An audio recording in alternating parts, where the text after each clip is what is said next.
Ya, sekarang kita coba lanjutkan kembali untuk melanjutkan web API kita.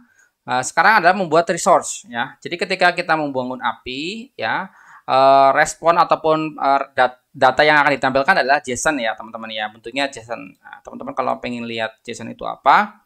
JSON ya. Teman-teman saya sudah belajar juga saat mengaksesnya. Jadi kita akan menggunakan format JSON ataupun JavaScript Object Notation untuk menampilkan datanya. Jadi dari database yang sudah kita buat tabel-tabelnya nanti ada nama, intro, lokasi, harga dan ini bla bla bla. Itu akan tampil dalam bentuk apa? Format JSON ya. Format JSON. Jadi bentuknya seperti ini karakternya. Ya, nanti yang kenapa saya memilih JSON agar mudah diakses oleh React Native kita. Ya, jadi seperti itu. Jadi kita harus butuh yang namanya resource. Jadi kita harus melakukan transformasi dari model Eloquent, model Laravel kita menjadi sebuah bentuk respon JSON, data JSON. Nah, oleh karena itu kita akan melakukan pembuatan resource untuk proyek kita. Jadi PHP artisan gini lalu membuat resource, make resource. Make resource apa? Proyek besar ya, saya buat besar. Proyek resource gini ya. Proyek resource ya, sesuaikan dengan nama tabelnya, enter. Resource created successfully. Oke, berarti ini di mana nih sebetulnya tampilnya ya. Untuk melihatnya kita cek di HTTP ada resource. Nah, ini sudah ada proyek resource.php. Jadi kita telah membuat resource, si resource-nya otomatis dia baca apa di JSON resource. Oke. JSON resource. Jadi memang karena kita butuh format JSON, jadi sudah muncul JSON resource. Oke, sekarang kita cek datanya akan dibuat dalam bentuk array gitu ya. Oke, selanjutnya kita akan buat controller ya, controller untuk autentifikasi yaitu register dan login ya. Saya buat pakai PHP artisan. PHP artisan, kemudian membuat controller jadi make controller. Gini namanya, foldernya adalah API out controller. Gini ya. Jadi saya akan membuat out controller dulu sebelum membuat controller untuk proyek ya. Jadi saya enter. Nah, teman-teman bisa lihat di sini di HTTP controller ada folder API, ada out controller. Ya, ini yang sudah kita buat tadi dengan PHP artisan ya. Nah, lalu kita akan ada perubahan di sini. API-nya sudah kita ini controllernya sudah buat request, jadi kita tambahkan 2. Use gini app gini modelsnya saya panggil adalah model user karena untuk autentifikasi gitu ya. Lalu use illuminate gini garis miringnya seperti ini, support garis miring fastchades hash gini. Oke, nanti kalau salah muncul error ya kayak tadi ya. Ini ya. Oke. Lalu di kelas out controllernya, teman-teman buatlah sebuah function gitu ya. Public function. Oke, register. Ya, saya buat untuk register ya. Request variable request. Nah, request ini bisa kita gunakan untuk mengambil data nanti dari Postman ya, inputan gitu ya. Ya, public function register ya untuk menambahkan data. Oke, sekarang saya buat validate data. Untuk data validasinya saya menggunakan dari si request tadi ya, request kita validate. Validasinya apa yang divalidasi, teman-teman? Kita akan memvalidasi data-data yang akan kita jadikan data registrasi user. Baik, contohnya nama gitu ya. Nama gitu ya, name. Karena di model sebentar, saya cek dulu di model, teman-teman lihat model di sini ada user, ada name, email, password gitu. Jadi name-nya akan kita validasi. Misalnya name ini harus diisi, berarti required gini. Ya, misalnya maksimal panjang namanya adalah maksimalnya adalah 55 karakter gitu ya. ini name gitu ya.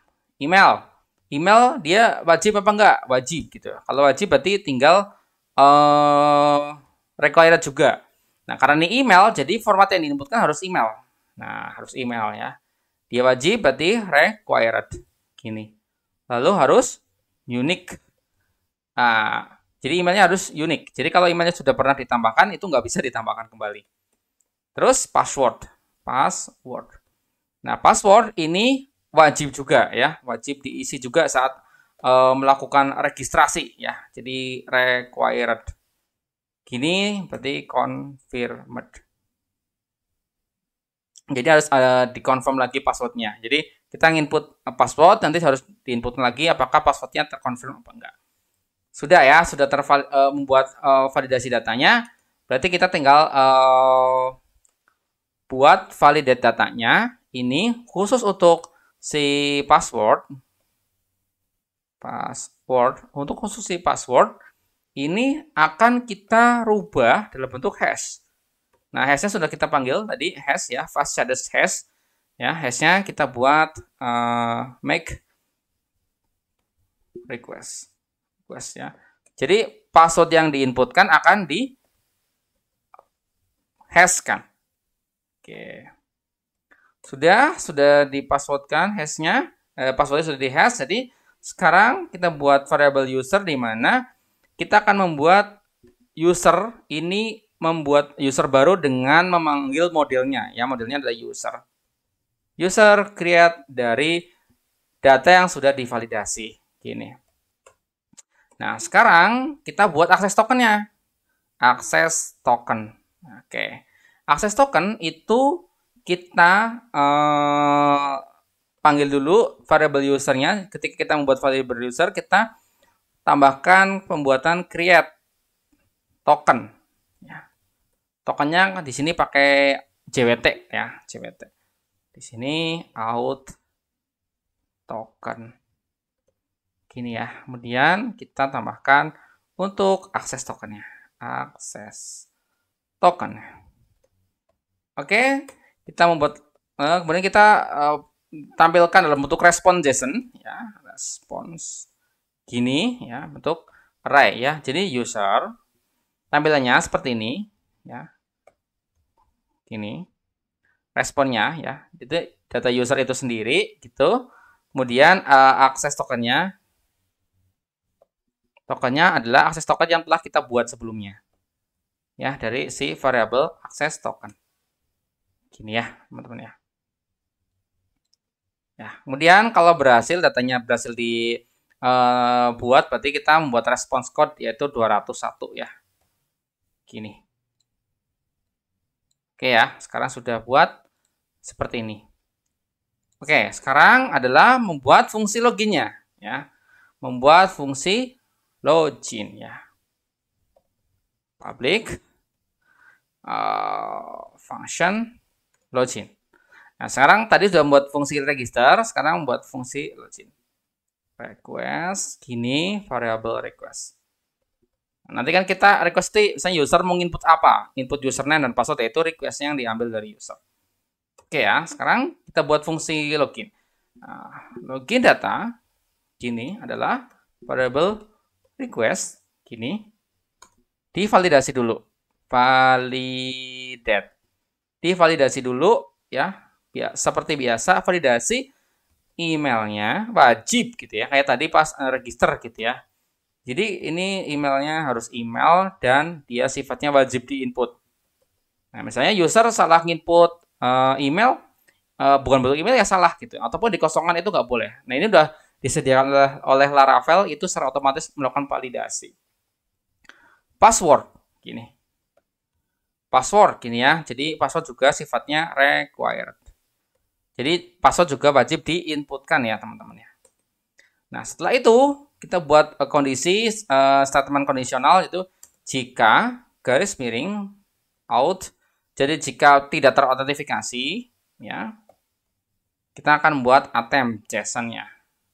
Yaitu membuat pesan kesalahan juga ya. Jadi login data. Jadi jika user salah menginputkan email dan password yang tidak sesuai dengan yang ada di database, gini, maka kita buat sebuah pesan ya, pesan kesalahan ya. Return apa? Response gini ya, bentuknya adalah message gitu ya. Message-nya adalah adanya kesalahan gitu ya. Nah, misalnya user ini tidak terdaftar gitu, itu boleh ya. Ini boleh. Kemudian di sini boleh silahkan cek kembali gitu, misalnya seru gitu ya. Lalu kita pasang kode error ya 400 gitu ya. Kalau 200 tadi berhasil. Nah, sekarang kalau ini error berarti kita pasang 400 gitu. Nah, jika tidak ada di tabel database-nya. Nah, tapi jika ada, maka kita buat akses token yaitu out gini. Ini udah bawaannya Laravel ya, enak banget ya dari si out user gitu. Lalu kita buat nih create token. Create token gitu ya, create token dari out token. Out token, kemudian kita pilih akses tokennya. Akses token. Ya, sudah bawaan dari si Laravel. Enak ya, enak banget ya.